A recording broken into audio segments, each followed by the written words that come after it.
Bom dia, boa tarde, boa noite, boa madrugada para os notívagos. No horário solene da capital do mundo, o Bom Retiro, são 9h31. Eu estou de volta a Nagaland, são 8h31 na Flórida. Não estou mais às margens dos rios Tejo e Douro, estou nos canais de Miami. Comigo, meu querido comparsa Samuel, onde você está? Em casa, 9h31, horário Bom Retiro, até 7 de dezembro. Às margens do Rio Pinheiros, né? Às margens do Rio Pinheiros. Tá bom. Espero que não transborde no verão. E nós temos nossa querida convidada, minha amiga, minha ex-companheira de crimes radiofônicos, né? Trabalhando em crimes radiofônicos, Madeleine Laxco.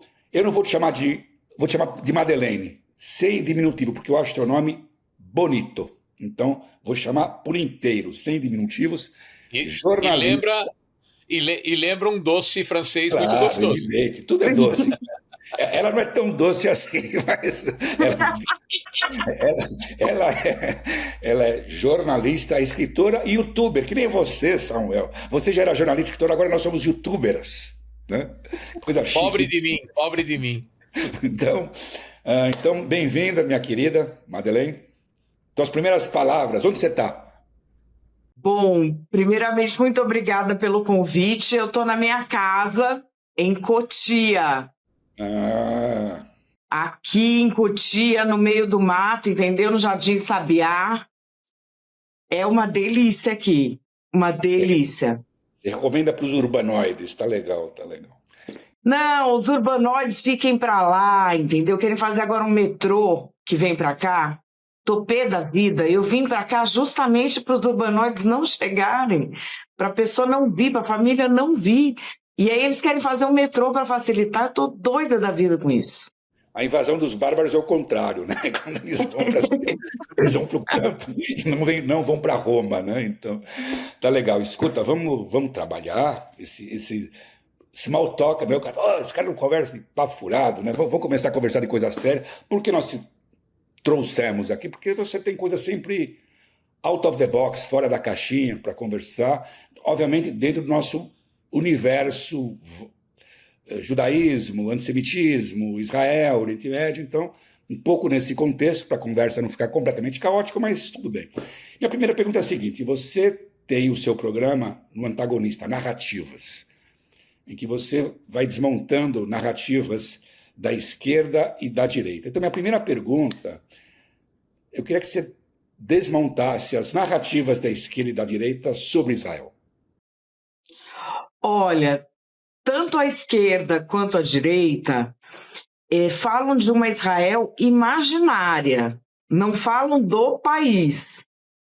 Então, você vai ter... A gente já sabia que existia o antissemitismo de direita, que é o de extrema-direita, o clássico, o nazismo, o neonazismo, e aí surgiu um de esquerda.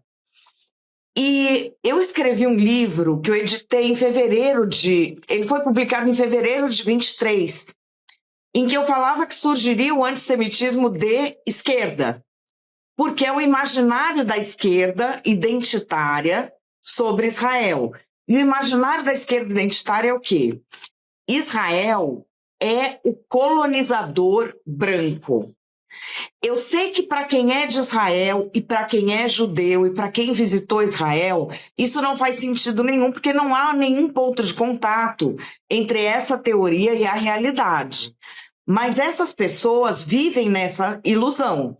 Eles hierarquizam o mundo inteiro entre oprimidos e opressores. E quem é o oprimido? É quem foi oprimido? Não. É quem eles dizem que é oprimido. E quem é o opressor? É quem oprimiu? Não, é quem eles dizem que oprimiu. Eles vão separando as pessoas nessas caixinhas. E para Israel ficou o colonizador branco. Então, além do antissemitismo, daquela extrema-direita que dizia que os judeus se infiltraram em tudo e comandam o establishment, isso e aquilo, surgiu o de esquerda, que diz que o judeu é o colonizador branco. E essas pessoas não se alimentam de realidade, não se importam com realidade, elas se importam com pertencimento. Então, repetindo o que elas falam, elas são aceitas pelo grupo. Elas não vão rever o que elas estão dizendo por causa de realidade, por causa de dados factuais. Então, são públicos bem difíceis de lidar. Mas e qual seria... Eu entendi que você falou desse imaginário, da narrativa imaginária, de uma extrema-direita clássica, mas eu queria que você me falasse do imaginário de uma direita mais moderna no Brasil, digamos, o bolsonarismo. Qual é a visão idílica que eles têm dessa Israel? Israel é um país que tem aborto, tem parada gay, né? Tem partido comunista, tem fascista no parlamento, tem partido islamista no parlamento. Qual é o imaginário deles? Qual é o mundo imaginário dessa direita brasileira hoje? A moderna. Não, dessa mais moderada, que são esses que defendem Israel e que vão com a bandeira de Israel para a rua, eles não estão falando de Israel, o país de hoje. Eles estão na Bíblia, entendeu? É tudo vindo da Bíblia. Não tem nada a ver com Israel hoje. É um apoio simbólico. E você pode falar... e eu já vi, tristemente, pessoas que começam a falar, não, porque tem parada gay, tem aborto. Ah, então é por isso que teve a guerra. Por isso que aconteceu a guerra. Porque foi castigado. Então, assim, não é com relação... É muito complicado, né, a gente ver isso num mundo tão hiperconectado, mas quanto mais o mundo se conecta, mais as pessoas criam fantasias fora desse mundo. Então, para muitas pessoas, assim, a extrema-direita é antissemita. Aí você tem uma direita bolsonarista que defende Israel, mas Israel da Bíblia. Não Israel o país. Israel como é hoje, os israelenses de hoje. Na verdade, assim, é um país que criou... É um país que domina o imaginário das pessoas de muitas formas, né? As pessoas imaginam, as pessoas projetam, só que é um país de verdade. Então é complicado, né? Mas o que você está falando sobre essa direita que vê a Israel bíblica imaginária tem a ver exatamente com esse conceito da punição pelas transgressões. Então, sim, faz todo sentido dizer que, ou eles dizerem que a guerra é uma punição por transgressões da mesma forma como o exílio da Babilônia, por exemplo. Então, pelo menos existe essa coerência. Mas a minha pergunta para você é, como jornalista, como alguém que publicou um livro que lida com essas narrativas, como é que você sugere tratar essa esquerda, essa nova esquerda antissemita, antisionista, o que pode ser feito na mídia para desmontar essas narrativas? Primeiro, parar de financiar, né? Parar de financiar. Porque é escandaloso que as empresas brasileiras financiem esses neonazis que se infiltraram em tudo quanto é canto. Todo programa de diversidade, equidade e inclusão do Brasil é neonazi. Precisa parar de financiar neonazismo. As empresas não podem aceitar isso. Eu já tenho falado isso há muitos anos, porque o judeu é o canário da mina de carvão. Sabe, na mina de carvão que eles punham um canário, se o canário morria por falta de ar, significava que todo mundo ia morrer. Essas pessoas que miram nos judeus, tem muito CMO, que é o diretor de marketing de empresa brasileira grande, que é neonazista. Não pode ter isso. Precisa, assim, eu não estou nem falando em começar a combater, eu estou falando em parar de financiar neonazista e parar de financiar programa neonazista em empresa, em escola. como é que eu identifico o que é um programa neonazista? Todo programa que tem aquelas palavras que não devem ser faladas, ele termina em neonazismo. Precisa parar de financiar isso. Acho que o primeiro passo é parar de alimentar. E isso está sendo alimentado vigorosamente, não só nas empresas, porque começa nas empresas, né, no capital, e aí vai se expandindo para a mídia. A mídia repete um discurso neonazista o tempo todo.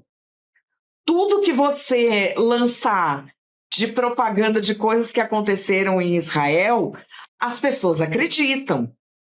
Outro dia eu fiz um vídeo que foi tão curioso. Eu percebi que as pessoas não sabiam que, por exemplo, em Khan Yunis, que é na faixa de Gaza, os restaurantes de luxo continuam funcionando e eles estão vendendo iPhone 17. As pessoas não sabiam disso. Na cabeça das pessoas, a faixa de Gaza virou um estacionamento e morreu todo mundo. Auschwitz, né? Ou Auschwitz, né? Não? Então, aí eu mostrei o restaurante, aí as pessoas falaram, é mentira. Eu falei, vai no Insta do restaurante, eles estão procurando influencers.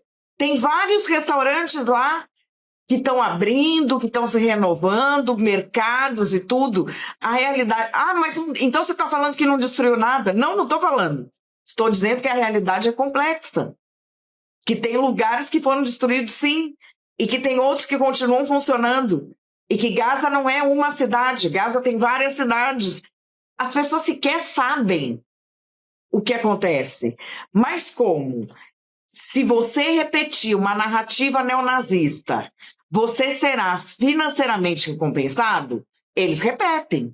E repetem por quê? Porque as empresas brasileiras estão financiando neonazistas de esquerda nos seus departamentos de marketing. E precisam parar de colocar dinheiro nisso, é só isso.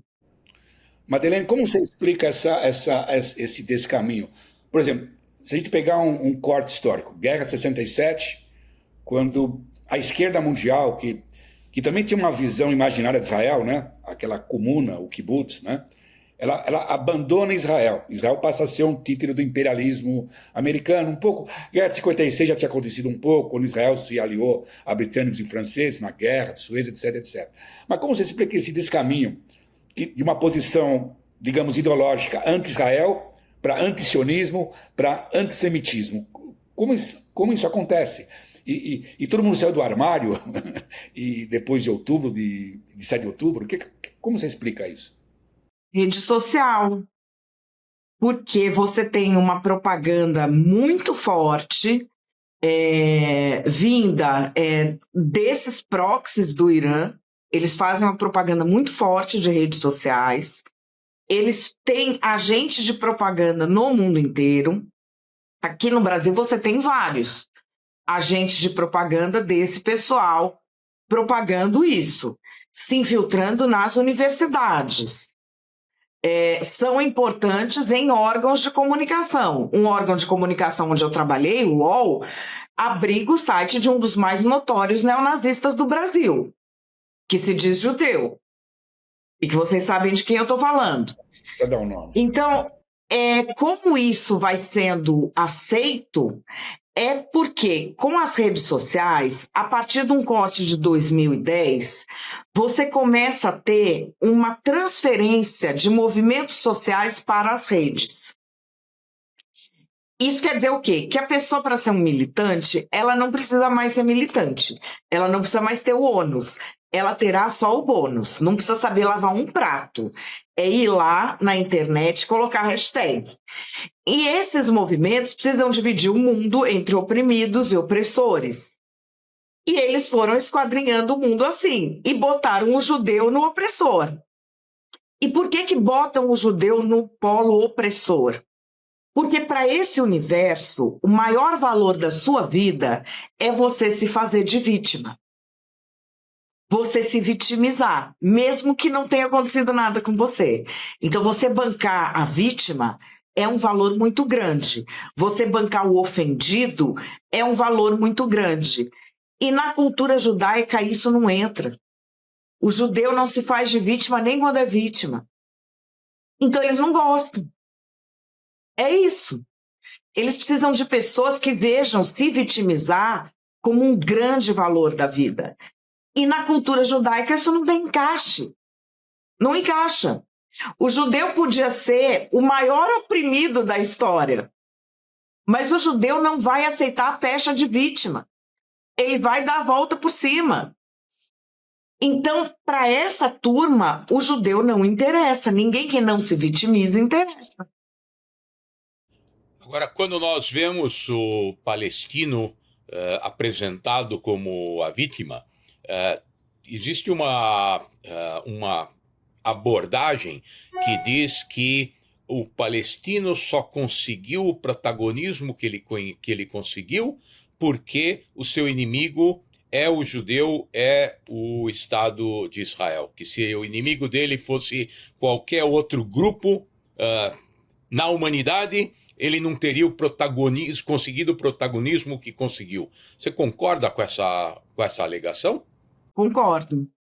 Concordo, porque, por exemplo, as pessoas que se dizem grandes defensoras das minorias estão caladas sobre o genocídio cristão na Nigéria, estão caladas sobre a maior tragédia para a infância mundial que está ocorrendo agora no Sudão.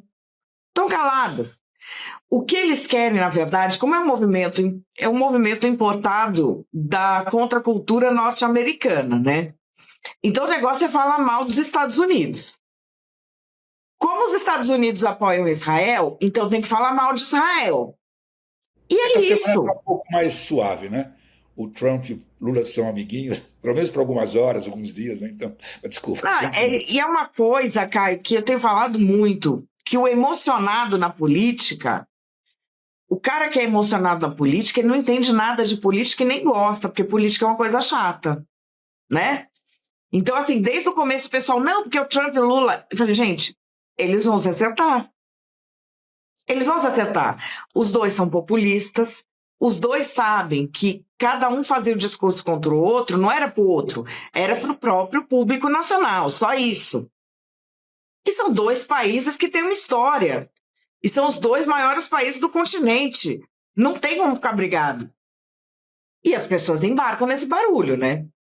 Falando em Lula, como é que tem que se lidar com o posicionamento do presidente em relação a Israel? Você colocou muito bem que o discurso dele, tanto dele quanto do Trump, são para o seu próprio público. Mas o dano que está sendo causado nesse antagonismo entre o Lula e Israel, que ele já declarou que não é uma reação a Israel, mas sim ao Netanyahu, que obviamente é uma estupidez. Como é que se lida com isso? Como é que se desmonta essa estrutura nefasta que foi criada pela presidência e pelos assessores do presidente? Com repúdio. A gente tem um governo que tem feito falas antissemitas sistematicamente. E com uma alegação estapafúrdia de que é para atingir um governante de Israel. O presidente Lula, quando faz as falas antissemitas dele, que são várias, ele não atinge o conflito. Porque ninguém em Israel nem sabe o que é o Lula. Ninguém fala português. Uma boa parte ali, se pedir para apontar o Brasil no mapa, nem sabe onde fica. Quando o Lula abre a boca para ser antissemita... quando o Lula abre a boca para ser antissemita, ele afeta única e exclusivamente a segurança dos judeus no Brasil. E só. E ele é presidente do Brasil. E inclusive dos judeus. Goste ele ou não. Ele tem de proteger os judeus no Brasil. Não ficar colocando os judeus em risco.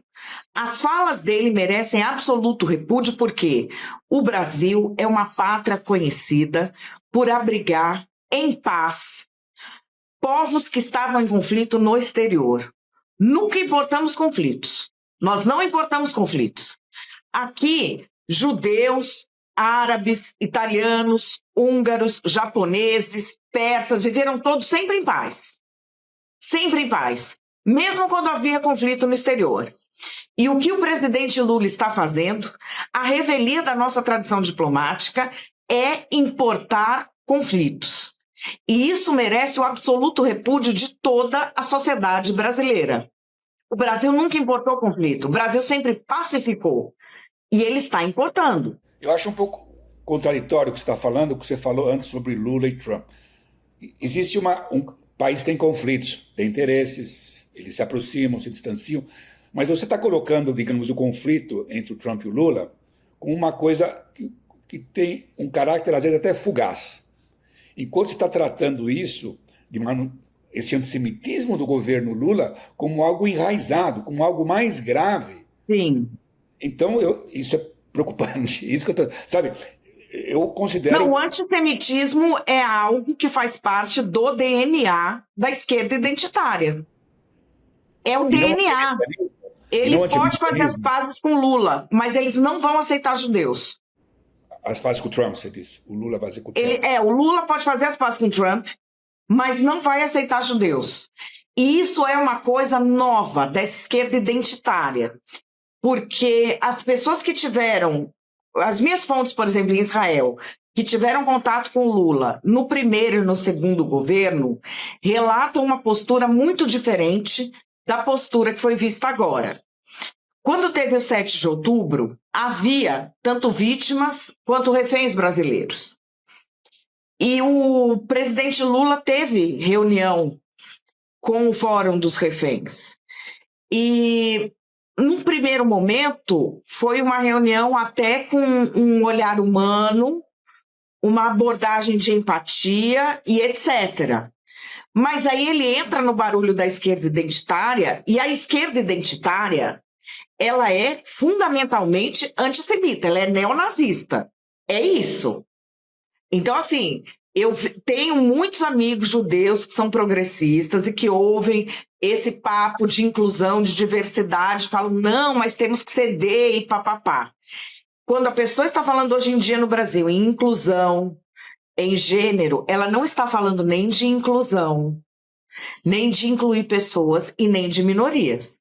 Ela está falando de quem deve ser destruído. Está falando de antagonizar com o ultrabranco colonizador. E o judeu está nessa caixinha. Então, assim, eu vejo empresas que são de donos judeus e que têm agentes neonazistas no marketing. Se essa equação não for resolvida, o neonazismo cresce e passa a ser aceito, que é o que nós estamos vendo. O DNA da esquerda identitária é neonazista. Eles não estão defendendo a Palestina. Você vai ver, inclusive, ativistas palestinos reclamando agora que o Hamas está matando os clãs e as famílias palestinas, que essa turma não abre o bico. Ativistas palestinos falando, a gente esperava o apoio deles. Eles não estão nem aí para os palestinos. Eles não sabem o que é a Palestina. Eles não entendem nada da história do lugar. Eles são só neonazistas. E assim, esse é um fenômeno que nós tivemos há menos de 100 anos. E ele está se repetindo. E essas pessoas estão sendo aceitas na sociedade. Precisa ser imposto um limite. Assim, eu não acredito que um neonazista deixe de ser neonazista. Não vai deixar.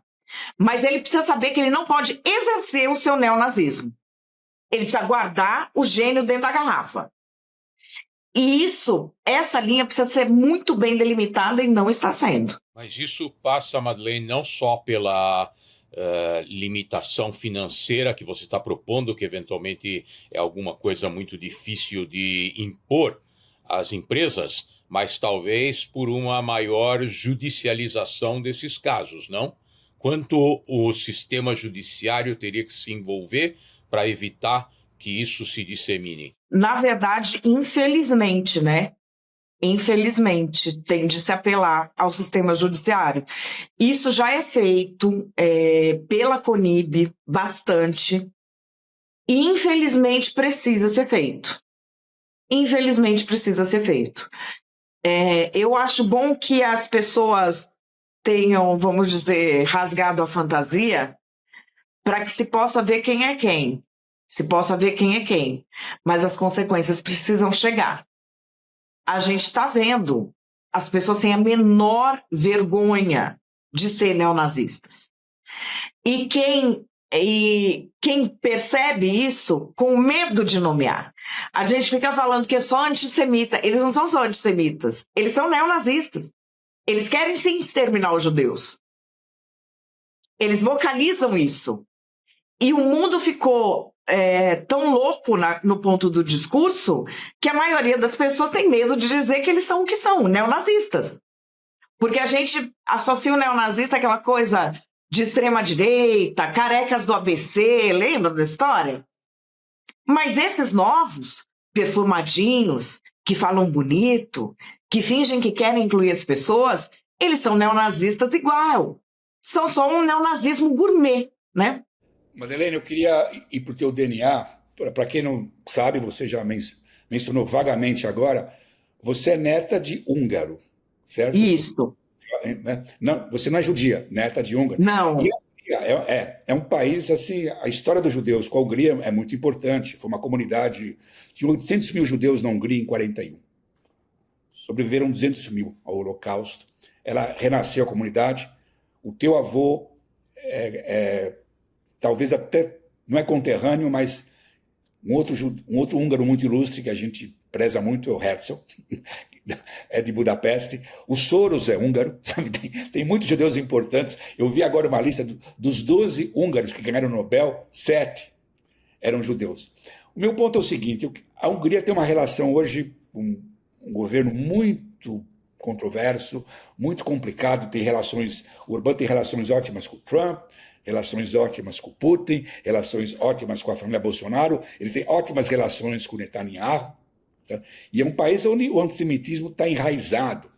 Ali é um antissemitismo mais tradicional, sabe, que remonta inclusive ao colaboracionismo com os nazistas na Segunda Guerra Mundial. O que você acha da Hungria hoje? O que é a Hungria para você? Não é imaginária, a terra do teu avô. Olha, é um país que está muito complicado politicamente, né?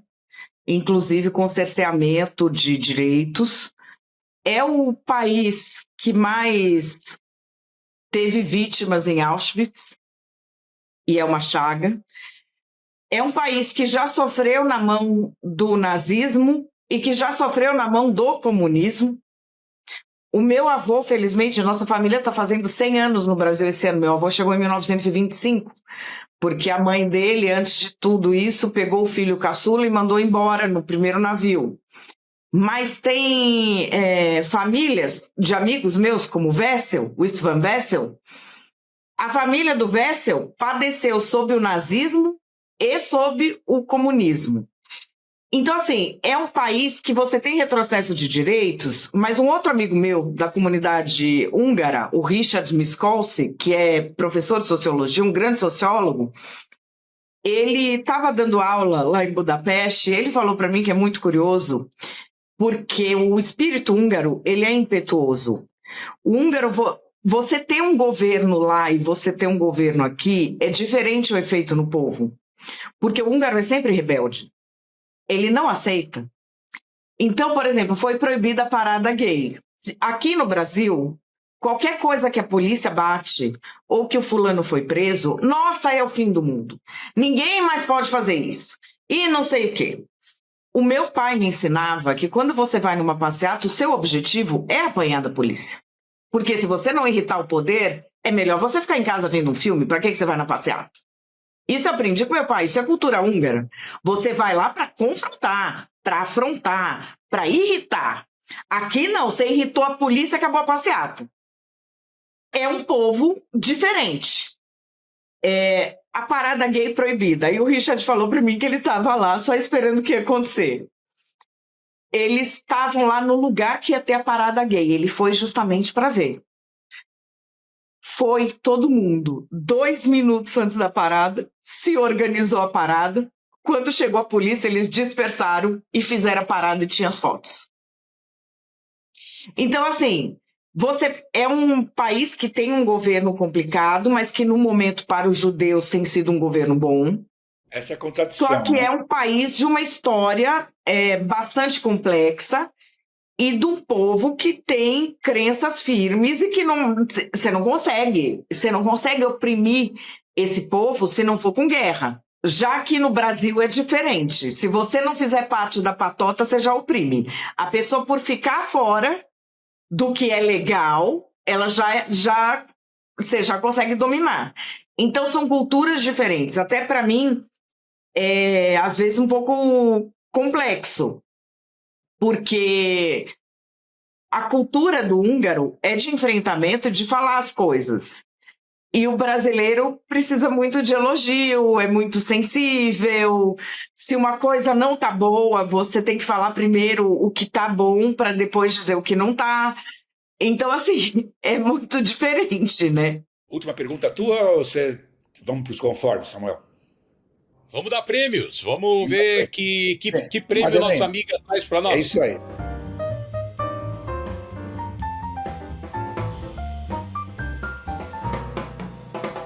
Você, não sei se você vai ser doce ou salgada, né? Em homenagem à Madeleine. Nós temos, afinal, a gente tem a nossa premiação que chama Bom Retiro e Mau Retiro. O Bom Retiro é um prêmio positivo e o Mau Retiro é um prêmio negativo. O que você quiser. Então você pode dar 2 prêmios, se você tiver gulosa, dá 2, ou um positivo ou negativo, o que você quiser. Você pode dar um prêmio. O que de prêmio eu posso escolher? É tipo escolher o que eu vou comer? Não, um bom retiro. Eu quero dar um bom retiro pro Trump, eu quero dar um mau retiro pro Lula, eu quero dar um bom retiro para não sei quê, um assunto, um personagem. Pode dar pra Gente, comida. olha, eu tô incerta se eu dou bom ou mau retiro pro Trump, porque assim, É a nossa o agonia. Trump é uma pessoa que a gente não gosta dele desde que ele apareceu naqueles filmes dos anos 80, né? Que a gente já não vai com a cara dele. Aí vai o cara e me faz a paz. E agora ele tá num ritmo, Caio, que esse homem vai querer ganhar o Prêmio Nobel da Paz, ele vai querer fazer a paz no Sudão, na Eritreia, na Nigéria, na Ucrânia. Outro dia um comediante falou que ele é capaz de fazer a paz até entre o Kim Jong-il e o cabeleireiro dele. Então, esse aí é uma coisa, hein? Tá bom. Porque a gente pode não gostar do cara, mas o cara fez uma coisa que parecia impossível. Você deu um prêmio aí, então, para a mesma pessoa, mas você está perdoada. Eu acho que tem que dar um ruim pelo ranço. Tá bom. E um bom. Tá legal. Não, tá. Fez, né? Aliás, a tradição do Trump aqui, né? Já deu tanto bom e mau retiro para o Trump nos últimos meses. Tá bom. Bem, o meu mau retiro, eu me antecipei ao Samuel hoje, porque senão ele ia roubar a minha ideia, e nós tivemos a mesma ideia. O meu mau retiro, obviamente, vai para a USP, por esse boicote imbecil da Universidade de Haifa. É uma das coisas... É de uma estupidez. Não vou fazer discurso, é tão idiota. É neonazismo, Caio. É neonazismo. Não tem nenhuma justificativa. É uma universidade que tem árabes. É neonazismo. Mandaram a carta para a reitora cristã da Universidade de Haifa, porque ela é cristã. A Universidade de Haifa tem uma reitora cristã, né? Não é só cristã, ela é árabe cristã. É árabe cristã, não. Claro, né? Árabe cristã. Então é isso. E o teu? Te peguei, né? Ataque preventivo. Não, eu vou dar o bom retiro para as famílias, para os clãs, para as ramulas de Gaza que estão nessa luta inglória contra a retomada do poder pelo Hamas, naqueles espaços que as Forças Armadas de Israel se retiraram para permitir que esse acordo fosse feito. O Hamas está agora dizimando essas famílias que tentam, de alguma forma, criar justamente aquilo que está na segunda fase das propostas do Trump, que é um governo alternativo ao Hamas. Então, bom retiro para eles pelo esforço, pelo sacrifício e, ao mesmo tempo, mau retiro para o mundo inteiro que está ignorando essa nova etapa da guerra em Gaza. Boa.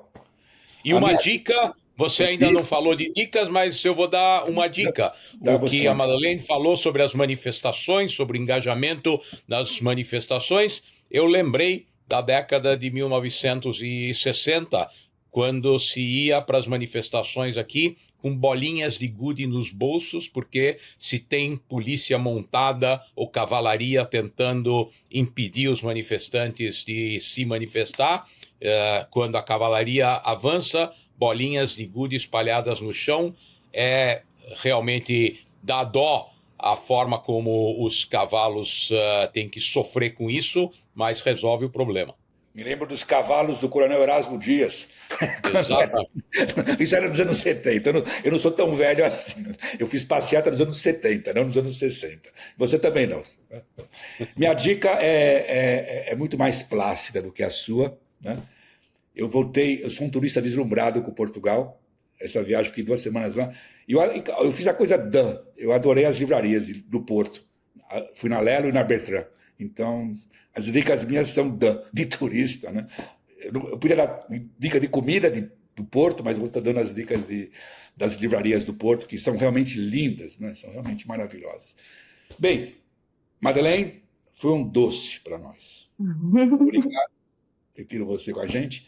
Embora os assuntos tenham sido realmente alguns picantes e salgados. Então, obrigado pela companhia, foi um prazer estar com você aqui. Obrigada, Caio, meu amigo querido. Obrigada, Samuel, por ter me recebido com tanto carinho aqui. Foi um prazer. Então, até a semana que vem, pessoal. 4 de novembro, um programa especial. Vamos antecipar. O que é 4 de novembro? Semana que vem? O que aconteceu no dia 4 de novembro? Samuel, professor? 30 anos. 30 anos. Nosso papo a semana que vem. Pessoal, até a semana que vem. Tchau.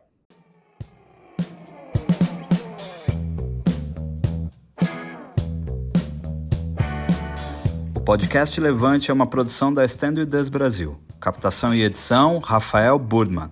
Direção e finalização, Dinho Lima. Identidade visual, Camila Schmilver.